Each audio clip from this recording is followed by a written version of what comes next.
വീണ്ടും ലേഖനവുമായി ലോക്സഭയിലെത്തി രാഹുൽ.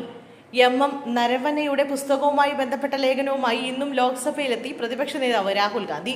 രാഹുൽ ലേഖനം സ്പീക്കർക്ക് നൽകി. രാഹുലിനെ ലേഖനം വായിക്കുന്നതിൽ നിന്ന് ഇന്നും ഭരണപക്ഷം തടഞ്ഞു.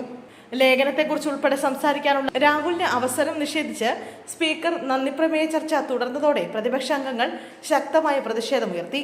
ബഹളത്തെ തുടർന്ന് സഭ നിർത്തിവെച്ചു.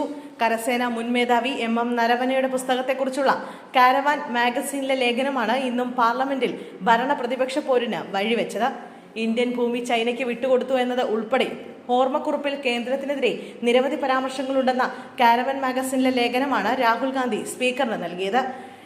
2019 ഡിസംബർ 31 മുതൽ 2022 ഡിസംബർ 30 വരെ ഇന്ത്യൻ ആർമിയുടെ 28ാമത് ചീഫ് ഓഫ് ആർമി സ്റ്റാഫായി സേവനമനുഷ്ഠിച്ച ജനറൽ നരവനെയുടെ ഓർമ്മക്കുറിപ്പുകളുടെ സമാഹാരമായ 4 സ്റ്റാർസ് ഓഫ് ഡെസ്റ്റിനി എന്ന പുസ്തകമാണ് വിവാദങ്ങൾക്ക് വഴിവെക്കുന്നത്. പെൻഗ്വിൻ പ്രസിദ്ധീകരിച്ചതായി ആമസോൺ ലിസ്റ്റ് ചെയ്തിരിക്കുന്ന ഈ പുസ്തകം ഇന്ത്യയിൽ ലഭ്യമല്ല. പുസ്തകത്തെക്കുറിച്ചുള്ള ചില സുപ്രധാന പരാമർശങ്ങളെക്കുറിച്ചാണ് കാരവാൻ മാഗസിൻ പ്രസിദ്ധീകരിച്ച ലേഖനം. പുസ്തകം പ്രസിദ്ധീകരിക്കപ്പെട്ടോ ഇല്ലയോ എന്നതിൽ ഇന്നലെ തർക്കം തുടർന്നതോടെ പുസ്തകത്തിന്റെ ആധികാരികതയെക്കുറിച്ച് സംശയമുണർന്ന പശ്ചാത്തലത്തിലാണ് കാരവാൻ പ്രസിദ്ധീകരിച്ച ലേഖനം രാഹുൽ സ്പീക്കർക്ക് നൽകിയത്.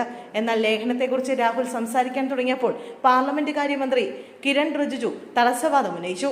കഴിഞ്ഞ ദിവസം സ്പീക്കർ റൂളിംഗിന് നൽകിയ ലേഖനം വീണ്ടും സഭയിൽ ചർച്ചയാക്കാൻ സാധിക്കില്ല എന്നാണ് മന്ത്രി വ്യക്തമാക്കിയത്. താനൊന്ന് സംസാരിച്ചോട്ടെ എന്ന് രാഹുൽ ആവർത്തിച്ച് പറഞ്ഞെങ്കിലും അവസരം നിഷേധിക്കപ്പെട്ടതോടെ സഭയിൽ പ്രതിപക്ഷ അംഗങ്ങൾ ശക്തമായ പ്രതിഷേധം ഉയർത്തുകയായിരുന്നു.